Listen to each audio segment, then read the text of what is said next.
नमस्कार, आपण पाहताय कोकण वार्ता न्यूज. कोकण वार्ता न्यूज मध्ये आपलं सर्वांचं स्वागत. पाहुयात बातमी सविस्तरपणे.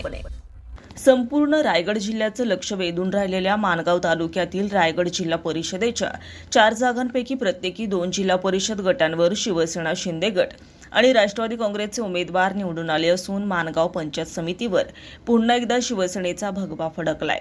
माणगाव येथील जिल्हा परिषद आणि पंचायत समिती निवडणूक राष्ट्रवादी काँग्रेसचे खासदार सुनील तटकरे, मंत्री आदिती तटकरे आणि शिवसेनेचे मंत्री भरत गोगावले यांनी प्रतिष्ठेची केली होती. यामुळे शिवसेना पक्षाने जोरदार मुसंडी मारली.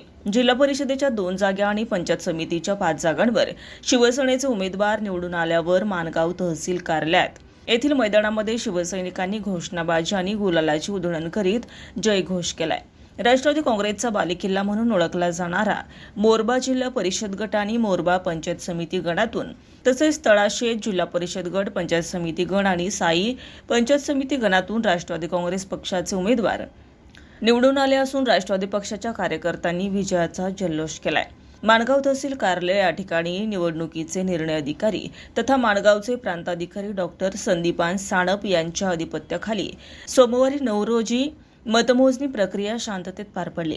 या मतमोजणी वेळी तहसील कार्यालय माणगाव या ठिकाणी उपविभागीय पोलीस अधिकारी सविता गर्जा आणि माणगाव पोलीस ठाण्याचे पोलीस निरीक्षक निवृत्ती बोराडे यांच्या मार्गदर्शनाखाली कडेकोट पोलीस बंदोबस्त ठेवण्यात आला होता. ब्युरो रिपोर्ट सचिन पवार, कोकण वार्ता न्यूज, माणगाव, रायगड.